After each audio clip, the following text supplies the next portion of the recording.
It is always equal or equivalent to resistance, challenges. You face challenges, right? I've been in the business, let me say in the management consulting business since 1995.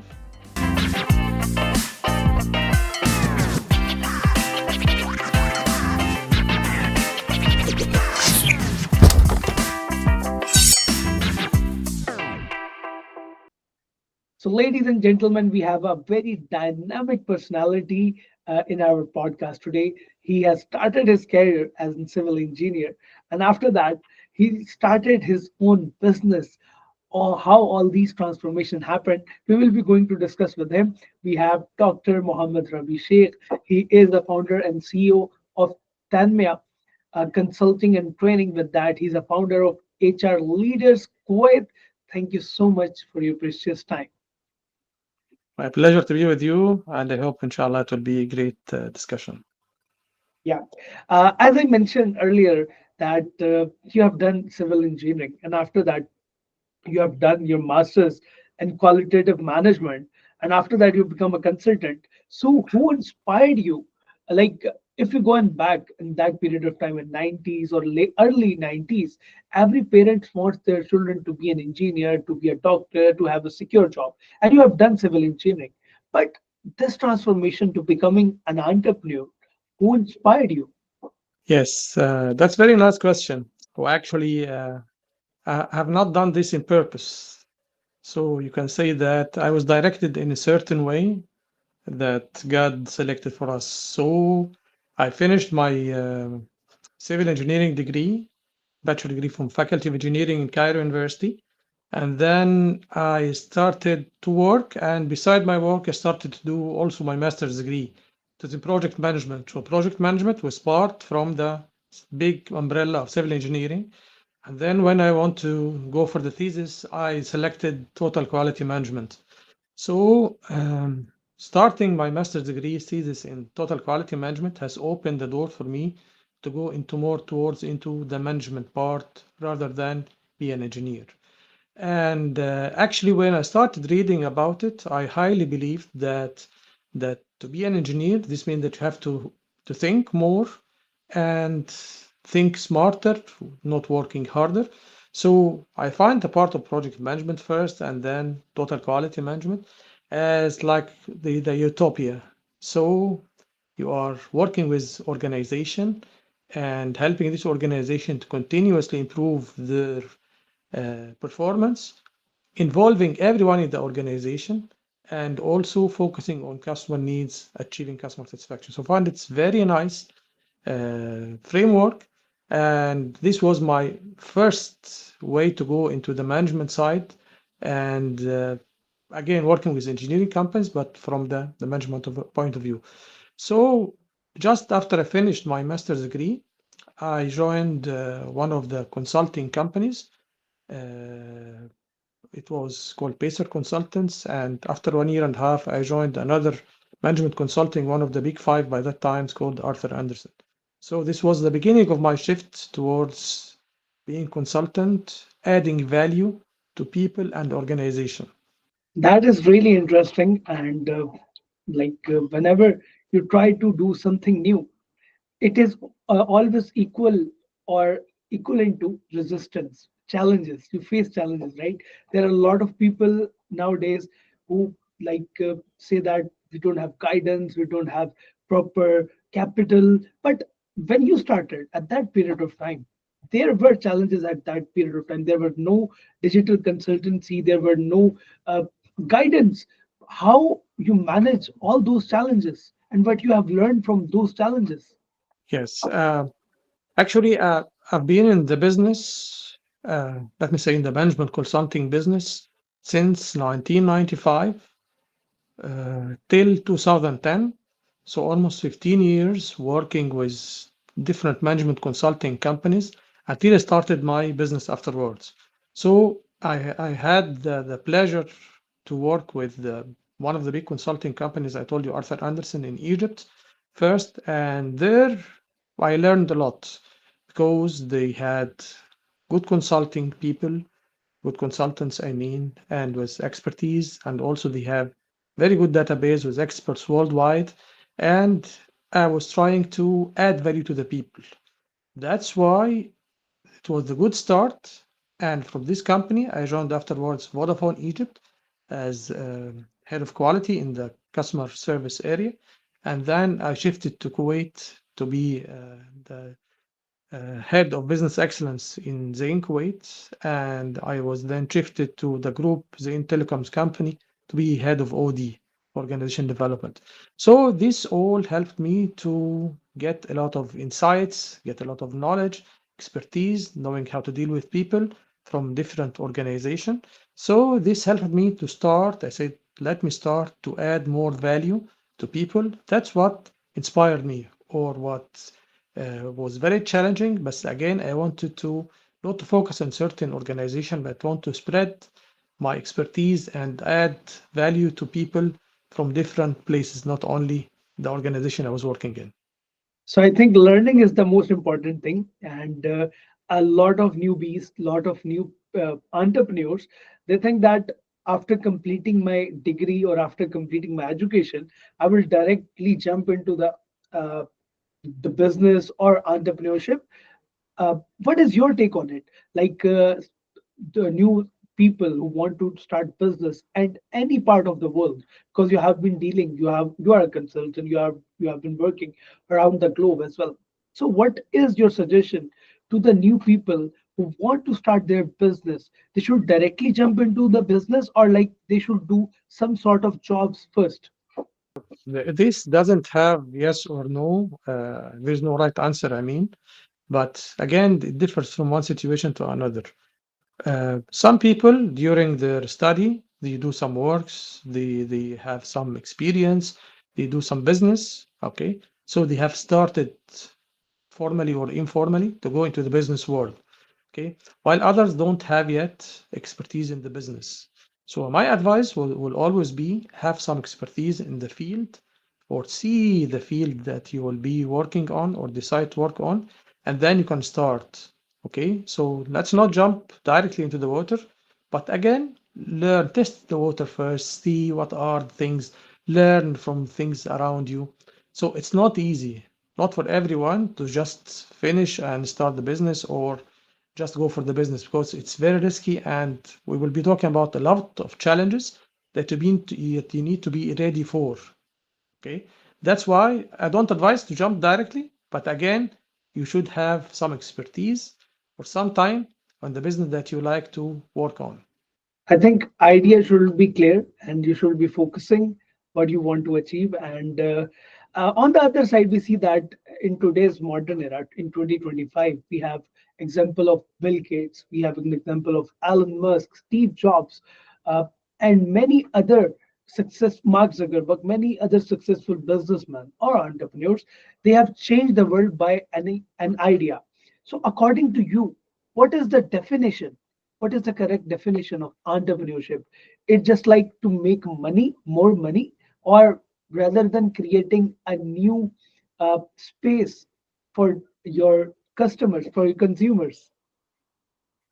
Yes, now that's what I was talking about, other of the challenges. So before you start, you should have a vision where you want to be. Okay, where is your direction? Uh, I'm not sure if everyone has heard about Stephen Covey or not, but he's one of the big authors, and he's motivational speaker. And his book, The Seven Habits of the Highly Effective People. Second habit say that start with the end in mind. So where are you going? What you want to do? Are your goals? Okay. So before you start, you should think, what are my goals? Why shall I go in this business? What the value added? This is the mission. What the value added? What this business will add to people, to organization, to the customers, consumers, or whatever. So before just starting, you have to think about it. Where you are you going? Why you have this business? Why do you exist?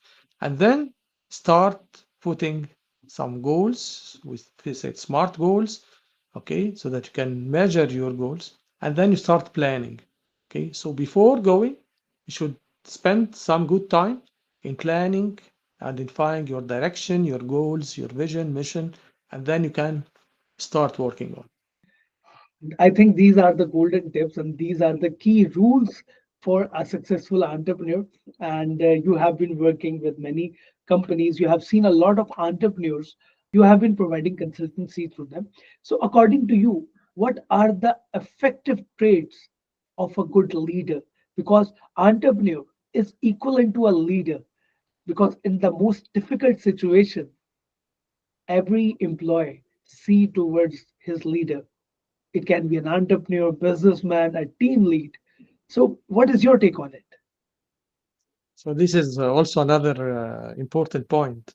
So to be a successful entrepreneur, you have to be a successful leader. And there is always the debate, people saying, are leaders born or they are made? So do people learn leadership or they are born with leadership? I believe, and from research also, يعني, people who are born to be leaders, they are rare or only few. But many people, or most of the people, they have to do some hard work to learn about leadership, read about it, get trained about it, and then they apply and practice leadership. So to be a good leader, or we say great leader, because I also did a very nice book called From Good to Great. So you don't have to be good leader. If you want to be successful entrepreneur, you have to be great leader. So what are the traits of the great leader? One of them is to have a vision. Okay. So you have a vision. You want to reach some place. You have some dreams that you want to achieve it. You have passion. Passion is very important thing about it. You are passionate about your vision. And then if you're working alone, maybe it's a bit hard to get things done, but most probably you will need some other people to help as well, either directly or indirectly. So if you have team, so you have to communicate the vision to the team. So being able to communicate vision to the team and getting people engaged with you to achieve the vision. If you are working with different suppliers or if we're having customers or things like this, you have to always to communicate for them what's the value added from being in the business, what's your vision, what you want to achieve, and so on. So, like trying to get everyone to believe in your dream, to believe in your products and services. Okay. So, engaging people either internally inside your company or outside the people to other stakeholders. So, you need to get them engaged and involved. And then you have to have good communication skills, and we call it emotional intelligence, how to build relation with people internally and externally. So it's the key word. Okay. Have to build relationship. So this is key for any entrepreneur. If you want to have a business and to be a great leader and have to be successful, you cannot do this without poor communication. You have to have good communication, verbally, non-verbally, able to talk, building relation. So this is very important thing, and one of the most important traits of a leader is to have a vision and have good relationship, being able to build relationship and being a good or great communicator. That is really interesting. And now I will like detrack you a little bit because I have a surprise rapid fire question. And I will be asking you some rapid fire questions and you have to answer them very quickly. Uh, Morning bird or night owl? Night owl, Okay, night owl. Tea or coffee? tea, Calls or text? calls. Okay. Any secret talent that nobody knows about yourself? I'd say that I'm trying to be sincere and passionate about everything I do, plus persistence. Persistent. That is the most important thing. Last book you read, and what was the message you got from that book? I read many books. Let's not say the last book, but say that the most effective book that I have read. I've read many nice books and articles, but I really like the book From Good to Great. This is the name of the book, From Good to Great. Say, as I just told you, you don't good only is not enough in this world, in this dynamic world, in this competitive world. You have to be great. So you have to be distinct and be reaching excellence. Okay. So all my time, I'm trying to achieve excellence and helping people and organization to accelerate growth and achieve excellence as well. Okay, so like, and a question came in my mind that um, from your personality, I'm getting vibes that you are a lover, you are a book reader, right? So, in this 2025 in modern era, people say that this is the last century of books. People will not read books in coming future. So, what is your take on it? And what are the main traits if you read books? What sort of improvement you can create in your personality? That's very nice question again, because now we are working in a very dynamic world and things are changing rapidly around us. So taking time to read is very challenging, especially with social media and all this distraction around us. So, and what I recommend nowadays is that now with AI and all these new tools, you can have a summary of books, and then when you find an interesting book or interesting article, then you can spend more time reading them. So this like small pills that you take it directly to cure any disease or get more vitamins or something like this. But still, at certain time, if you need to get a good meal and complete meal, then you have to write the book. Nowadays, I don't think that you have everyone have that this time, but again, maybe I say that once each month or once each quarter, you have to have a full meal because the details are when you're reading such books. Very well said. And I think this was not a part of our discussion, but I know I'm a book reader, I'm a book lover. So I had a curiosity. So I should ask entrepreneurs that they do read books, because every successful entrepreneur or every successful person, not in terms of money, in terms of innovation, in terms of creativity, they read books. So I thought I should ask this question. So now we have to come back on the track. You have talked about human resource, right? And in 2025, we have a lot of options. We have an option of DeepSeek, we have option of AI, ChatGPT, but the main problem entrepreneurs face is while the time of hiring new people, hiring right people for the right job. So how they can hire people according to their suitable job, and if the person they are hiring, they will be add value to their company, as you mentioned earlier. I think this is the most important part. So they always say that people are your most important asset. Okay, so this is really true. And people will make a big difference in your organization because most of the organization, especially for entrepreneurs, yes, they build system and I help people to build systems in their organization and so on. But again, people can make the difference because whatever system you build, whatever your tools you are using, the only differentiator or the biggest differentiator between you and your competitors is how good is your people. So you have to be very selective when it comes to finding the right people to work with you. So you are as good as your people. We always say a sentence, very nice, say, hire for attitude, train for skills. Hire for attitude, train for skills. So I learned this, I've seen this from my experience in different organizations. Find the right people, give them the right training and development, and then they will do miracles for you. But if you get an expert, for example, but have a problem in his attitude, not very good communicator, getting nervous easily or so on, this will cause you a lot of trouble. So this rule applies, and I've seen it in reality. And not only this, I say if this applies to everyone, when it comes to your management team or the top management, you have to be even more careful. Why? Because the top management shapes the culture of the organization, your organization, and the culture outside. So you have to be very selective, and this will be key differentiator if you really want to have a great business and successful business. That's really great. And I think goal should be the same, adding value, and after that, creating the system.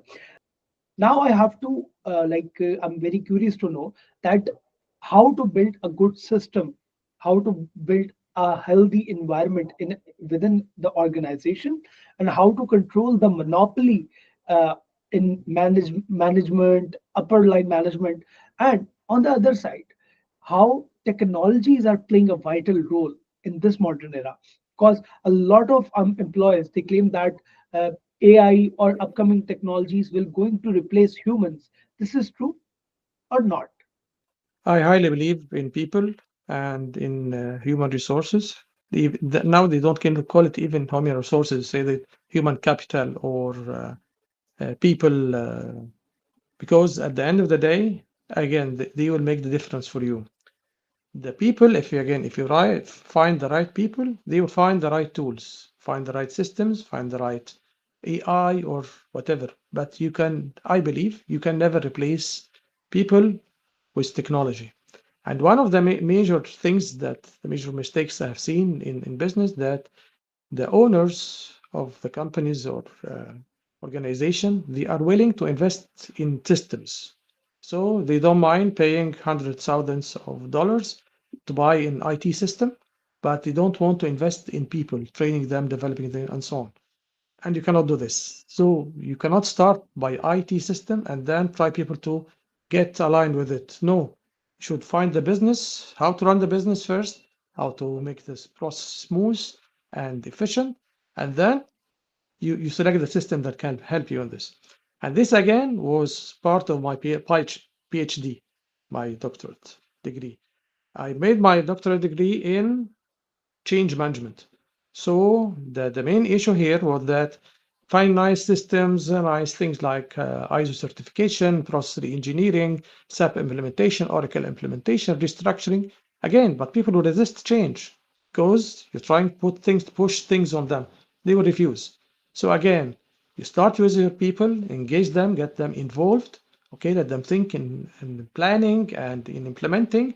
Try to encourage them, have some motivation, train them, develop them, and then they will give you the reward if you want to be successful. Otherwise, failure is like 70 or 80% of all the big projects because of not taking care of your people. I am noting each and everything and I'm making notes because I am learning a lot and we have a lot of things to discuss. But, we have a time limit. But before leaving, any message, any golden tips to aspiring people, those entrepreneurs who want to do something in their life, but they're facing failures? Uh, any golden tip you want to share with them? Yes, this is the very nice question. I highly believe in persistence. Okay, so that's why I said that if you have a dream and you want to achieve it, yes, you should have a vision, you have clarity, you have goals, you have passion to achieve it. But again, you should always be patient and having persistence because success is not an easy thing.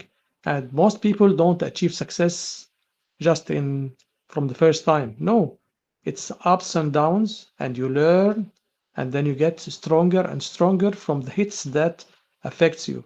So you learn. You find again one of the key traits of the successful entrepreneurs is again to have self-motivation, should be self-motivated. Again, surround yourself with good people or great people that they can share their vision and they can support you whenever you have any problems or any failures. Failure again will happen each now and then. But again, having faith, having belief in God, having persistence, believe in your dream, and then everything and your goals will be realized and you'll be very successful. But again, you read a lot about the success stories of the big guys that you talked about, and even many more. Okay, but you have to learn from them. No one was successful from the beginning, and again, not every step was a success. It's failures and success. But again, at certain time, you remember why you were successful and why you were failing. You learn. As again, I like the statement someone said that I never fail. I either learn or succeed. Great words by yourself, and I think these quotes are the best quotes. And as I mentioned, that I was making notes, and I hope all the viewers will going to like this podcast. If you like the podcast, do subscribe the channel and leave a comment, your favorite part over here. We will be going to meet you in the next podcast. Till then, take care. Bye bye. Thank you. My pleasure.